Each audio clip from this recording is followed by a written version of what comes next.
Hey everyone, it's Joe from Montilius Woodshop, and in this video I'll show you how to save a few $100s by making your own router flattening jig. The total cost of this build is around $250, and that includes the rails, bearings, router plate, and the plywood for the torsion box.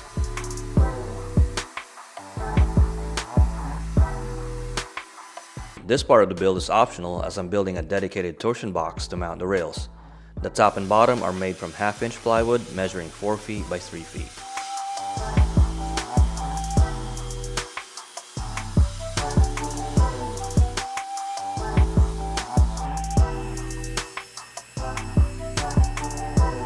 Here I'm ripping the 3/4 inch plywood that I'll be using for the frame to 3 inches. Then I'll be taping all of them to cut them to final length.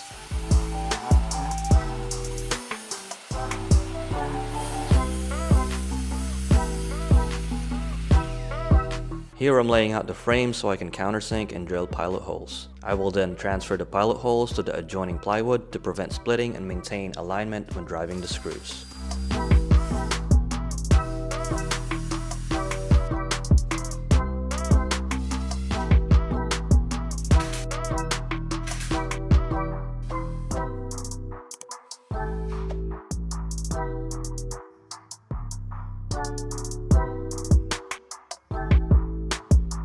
The frame will be secured to the top piece using pocket holes, and the bottom piece will be countersunk and secured to the frame via regular screws.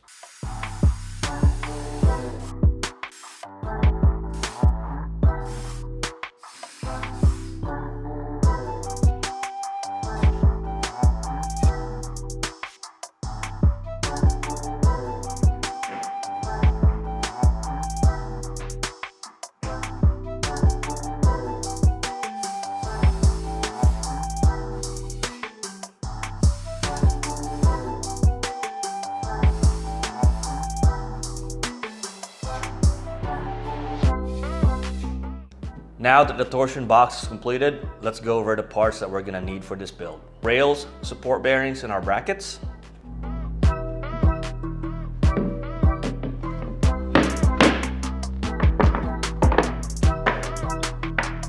Stop collars. Router base template. This one is from my buddy Kevin over at Woodworking Junkie. Hardware, Loctite, and your router base. First thing I need to do is I need to install my router base plate to my bearings. So I'm gonna go ahead and flip the bearings upside down and line up my router base plate. Do not tighten this right off the bat, as we need them to be a little bit loose so that we'll be able to align them with the rails later on.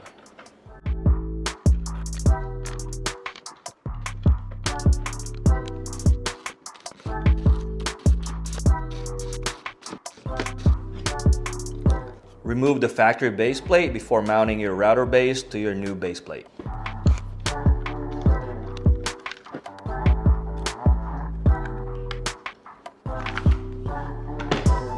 Grab your 2 rails and insert them through the bearings.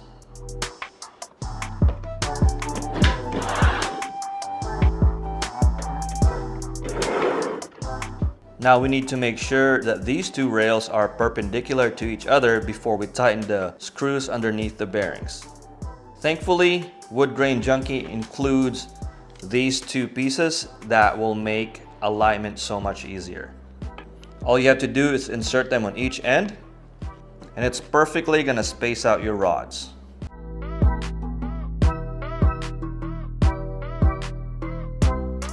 Now I just need to flip this over and tighten the screws underneath the base.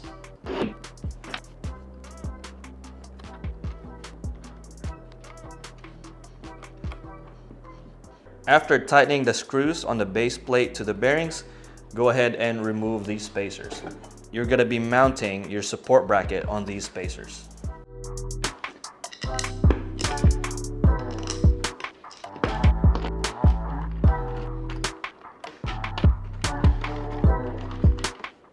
I'm using a 10mm socket to hold the nuts in place while I tighten it.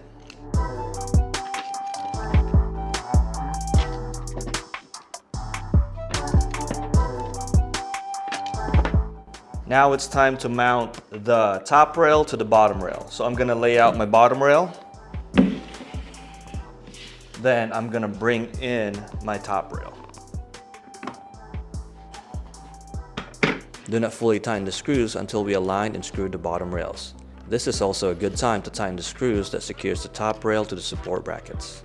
For the bottom rails, start with one screw at one end and make sure the rails are parallel before securing the opposite end.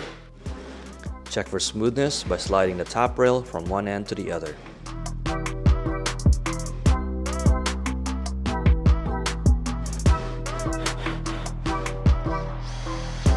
If everything feels smooth, completely secure the bottom rails to your work surface. Don't forget to tighten all the screws we left loose earlier. If you don't want your jig going off the rails, pun intended, attach the stop colors.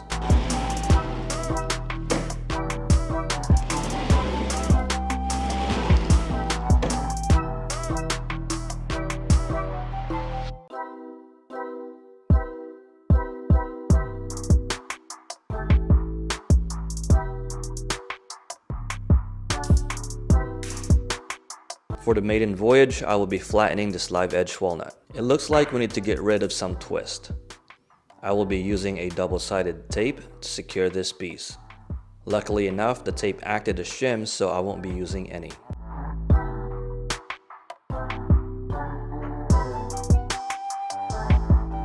Here I totally realized that I underestimated the amount of mess the router makes. This is why I made this whole system portable. My assembly table has wheels, so I took it outside for some fresh air.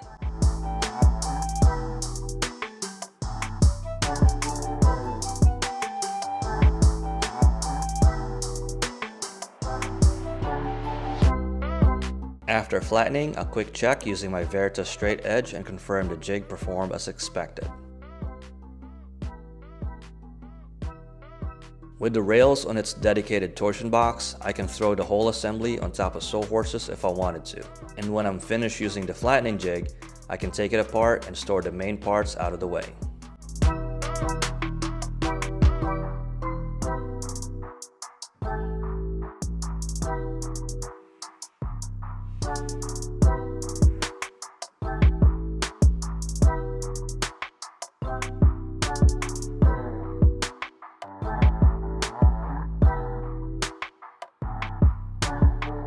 That's it. I hope you all enjoyed the video and let me know if you have any questions. If you made it this far, please hit like, subscribe, and hit that notification bell. See ya!